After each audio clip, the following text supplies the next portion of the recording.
Unfortunately, most people will focus on whole grains or what they perceive to be as whole grains, as opposed to eating a vegetable.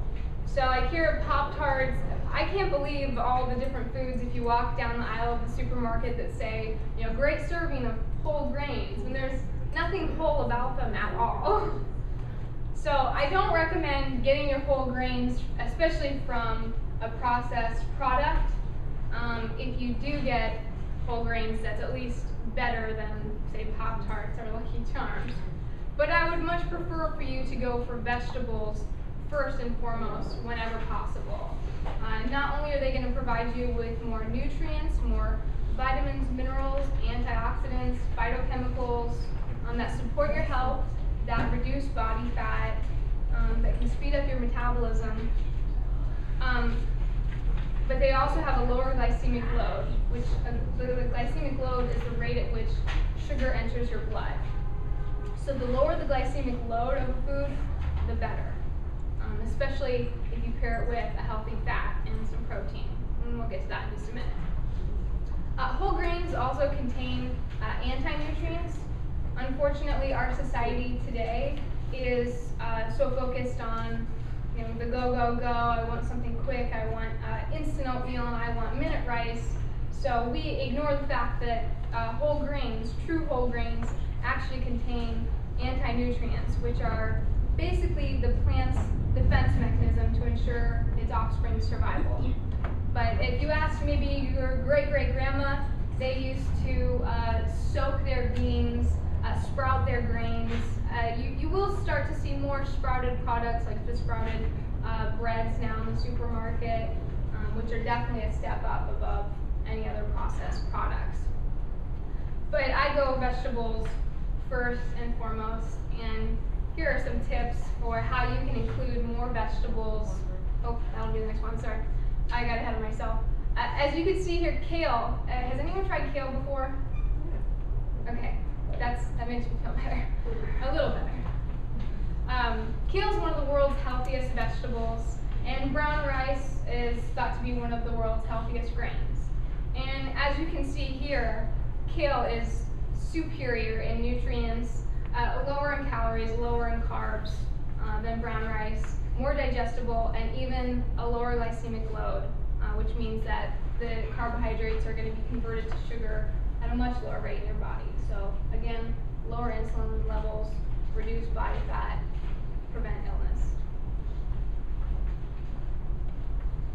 Okay, now you know that you need to eat more vegetables, so how can you get these, especially green leafy vegetables like kale, collards, spinach, mustard greens, turnip greens. Anything that's bitter and green is really good for you. The good news is, though, if you don't like, say, Brussels sprouts, you can have those with bacon or butter or coconut oil or palm oil, lard, tallow. You might be thinking, I'm crazy. Those are all saturated fats and unhealthy. But remember, it's not fat that makes you fat, it's sugar that's going to increase your body fat.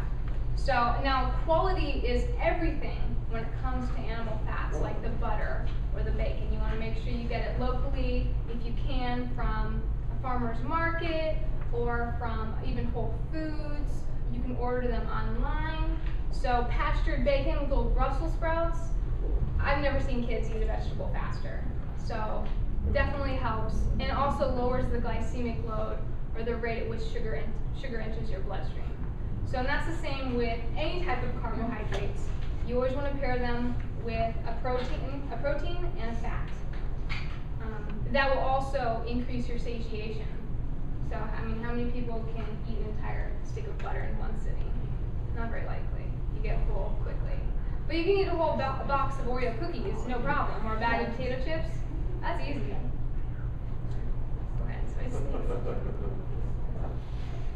so the best way to incorporate more vegetables is to include them at every meal, including breakfast, and especially if you like to snack. Most snacks are often processed products, granola bars, Nature's Valley, that kind of stuff. So if you can start snacking more on carrots and hummus, say, or red peppers and some zucchini salad dressing, which at Zoo K, I'm passing around some coupons. You can find that only at Whole Foods, unfortunately now, or online. And unfortunately, I think there's only 3 Whole Foods that carry it in the Valley, and those are the 2 in Scottsdale and the 1 in Paradise Valley. But they're well worth it, and they're about $6 a jar, and they're in the refrigerated section because they're live, active foods with live enzymes. So they're concentrated also, which you just have to dilute them with, say, some olive oil or even some coconut oil if you're doing some dressings. I like to even drizzle them on plain with some vegetables. But they're all from Amish country in Pennsylvania. So it's all local ingredients, all live active enzymes, so it's good for your gut health, good for immune system, and a good source of nutrients as well. So you can check it out too at zook.com, included on the handout. And like I said, you can add the hummus or some healthy fats, dips, sauces, Zoo-K dressing, and that way you can eat vegetables every day and they taste different all the time. I add different herbs and spices, and you don't get bored with the same thing. Oftentimes, my clients will be cooking the same exact thing over and over: broccoli, carrots, lettuce, potatoes. So if you can mix it up, start including especially more green leafy vegetables, include them with some healthy fat to make them more delicious and less bitter. Oh, and anytime you add some cooked onions, sauteed onions, you can even do caramelized onions, that brings out the sweetness of any vegetable. So say it's your first time having kale, go ahead and try it with some pastured butter and some caramelized onions, and you'll think it's the best thing ever. I think it even tastes like a dessert now, so a bit weird, but. And also, if you cook them in batches, that really saves a lot of time. Then you don't have an excuse later in the week of, oh, I don't have any vegetables, I'll just take these Oreos. You can't play that game once you have them in the fridge. So this right here is the Progressive International Steamer Basket.